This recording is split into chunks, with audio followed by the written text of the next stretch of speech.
Chegamos à última lição deste trimestre. Cada começo nessa terra também terá um fim, assim como o final do trimestre. Assim, o domínio do pecado e do mal, os reinos da terra, terão um fim com a gloriosa vinda de nosso Senhor Jesus Cristo. Veja o texto de Filipenses 3:20. Mas a nossa pátria está no céu com o nosso Salvador, o Senhor Jesus Cristo, e nós estamos aguardando esperançosos a sua volta. Veja, nós, adventistas do sétimo dia, nós, os crentes no Senhor Jesus Cristo, estamos aguardando a sua volta. Nessa semana, nós vamos concluir o estudo de relatos bíblicos que nos ajudarão a compreender os eventos dos últimos dias, as imagens, os símbolos do fim. Nessa semana, vamos estudar sobre Jonas e a sua pregação em Nínive. Vamos estudar também sobre a queda de Babilônia no reino de Belsazar. E estudar sobre Ciro, um rei persa, um rei pagão, que libertou o povo de Deus. E a Bíblia o considera como o ungido. Isso é, ele é uma figura do Senhor Jesus Cristo. Esses eventos nos ajudam a ter uma compreensão dos tempos em que vivemos, aguardando a breve volta do Senhor Jesus. A iminente volta do Senhor Jesus. E para isso, então, nós devemos pregar a verdade presente. Qual é a verdade presente? Qual é a verdade para os nossos dias? O que é que nós devemos pregar nos nossos dias? Apocalipse 14, as 3 mensagens angélicas. O evangelho eterno, a hora do juízo, a adoração ao Criador. Mais ainda a queda da Babilônia espiritual. E a terceira mensagem angélica, a destruição dos adoradores da besta. O que é a besta, como vimos, um poder político-religioso que vai oprimir o povo de Deus no final dos tempos. Mais ainda, devemos pregar a perseverança dos santos. Qual é a perseverança dos santos?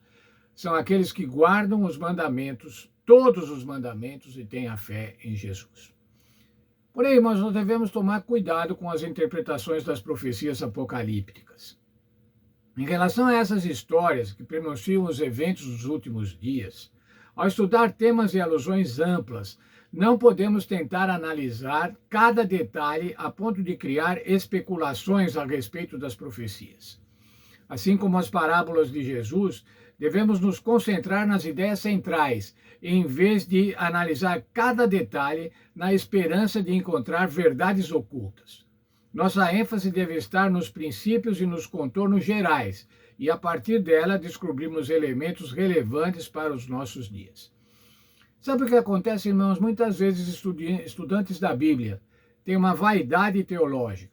Querem descobrir coisas que ainda não foram descobertas. Querem encontrar coisas que não foram descobertas.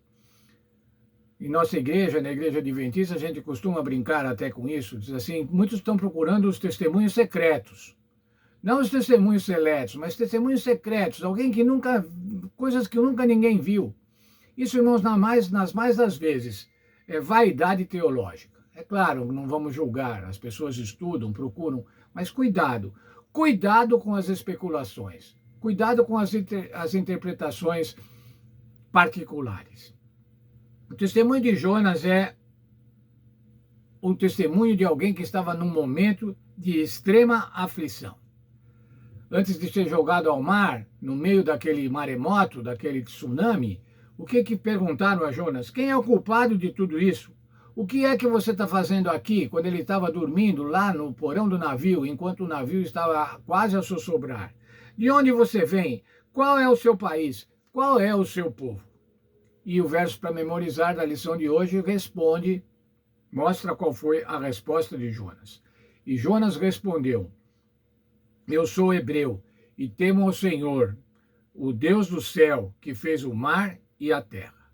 Lá em Apocalipse 14:7, vemos um paralelo com esse, na mensagem do primeiro anjo, aquele que fez o céu, a terra, o mar e a fonte das águas. Veja, e nós? O que é que estamos fazendo aqui? O que estamos fazendo aqui na Terra, nesse momento, nessa conjuntura histórica? De onde nós somos? Qual é o nosso povo? A resposta de Jonas deve ser a nossa resposta também, irmãos. Nós somos cristãos, tememos ao Senhor, o Deus do céu, que fez o mar e a terra. Nessa semana vamos estudar essas personagens bíblicas, essas passagens bíblicas. Jonas, vamos ver a queda de Babilônia e vamos ver também sobre o rei Ciro. E vamos aprender para a nossa vida. Lembram um verso que sempre repetimos? Tudo que foi escrito para o nosso ensino foi escrito para que a gente tenha esperança. Que Deus abençoe cada um de nós nesse estudo. Vamos orar. Obrigado, Senhor, porque vamos mais uma vez estudar uma lição da Escola Sabatina, um tema bíblico. Obrigado porque nos abençoastes nesse trimestre, quando pudemos cumprir as 13 lições do trimestre sobre as figuras e as alusões das profecias. Nos abençoa para que possamos entender o essencial, entender o que precisamos e que não nos percamos em especulações, procurando interpretações secretas ou interpretações originais das profecias bíblicas. Nos abençoa nesse sentido, abençoa nossas famílias, abençoa a igreja, é o que peço em nome do Senhor Jesus. Amém. Muito bem, bom estudo para todos. Deus abençoe cada um de nós e que a gente possa, nesta semana, aprender um pouco mais e nos achegar mais perto do Senhor Jesus quando abrimos a sua palavra, escutando a sua palavra e obedecendo a sua palavra. Sejam felizes. Deus abençoe a todos.